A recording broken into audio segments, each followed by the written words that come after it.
So Hanna season 3 dropped on Amazon at midnight, but is it any good? Let me know in the comments below if you're excited, or did you kind of just drop off on the wayside and go, yeah, I'm done with this series. This is a non-spoiler review. Do leave your comments down below.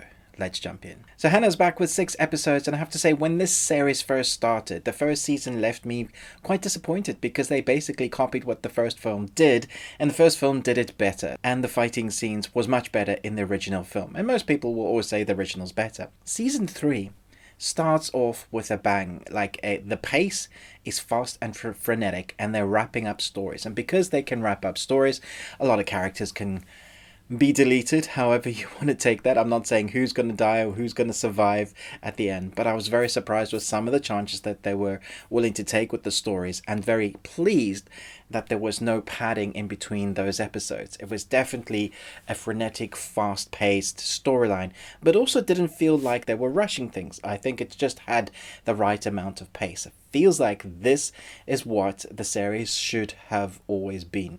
There is a tense situation. They're trying to bring down the organization that has been training these kids, and realizing that the program is not quite what it seems. If you haven't caught up yet, I'm not going to reveal that bit. But suffice to say, there are revelations and answers, which is great. They're not going to leave you hanging. The choreography reminds me of the film in the first one. It's exactly what you want to see. It's believable, hard-hitting. There are a few sequences in dark places and at night that sometimes they cut too fast and you can't really see what's going on, even though you know that they've choreographed the scene and probably rehearsed it for a couple of weeks, which was a shame because these actors feel like they have done most of their stunt work. There obviously are stunt work teams for those biggest stunts where they've had to cut away and use the back of their head, or someone's doing like an explosion and it being smashed through a window. That's what your stunt work team is there for, and they do a fantastic job. But it does feel like these actresses have encapsulated what their characters are. You believe when they're kicking, when they're punching, when they're screaming, when they're shooting, when they're executing. This series is exactly what you wanted the kind of the sequel to be from the original film. It's disappointing. If we could have had the first film, and a really shortened version of what they were doing in the school where they were teaching the kids how to basically become assassins but also live in the world. If that was a much shorter season, I think this could have been a really interesting trilogy series, I guess. But we do have some issues in the earlier seasons. This season doesn't really have any issues. They run along at pace. It's always building the tension. There is emotionality there because it's leaning on the characters that it's already established beforehand. You're going to see some other characters at play here, and if you've seen any of the trailers, you'll know some of those from season 2. Some of the girls there will be at play in season 3. The best thing about season 3 was the Marissa Wiegler and Hanna team up. When they're doing fight sequences together, it's like a well choreographed, oiled machine. Like they're breathing the same air, and one person looks left, one person looks right, without even communicating that they're just going to, execute their plan exactly like it's needed to be without any words. And it just feels like they've been in each other's space forever. And that whole relationship has come from Marissa hating her for years, hunting her down, to where she is now a surrogate mother figure trying to protect her, which is a very interesting way to go. And even the Hanna character goes through a lot of kind of confrontations of who she is, what that means for her future or any future relationship. So there's all these answers that we get that is quite abrupt because you don't expect to have answers in a series like this.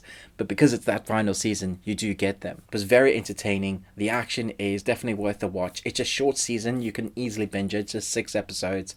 Feels like a contained British series that we only get those, 4 to 8 max episodes normally. Didn't outstay its welcome. The score is great. The acting is intense. And there was a extra character. I don't know if he was named in the credits or IMDb or in the trailer, so I'm not going to say, but his intensity brings a much needed fierceness to an enemy role, and when he's on screen he has that presence that you're like, whoa, okay, that is a guy that is scary, and you do fear for these superpowered beings almost. So you have Hanna, who has like extra sensory perception.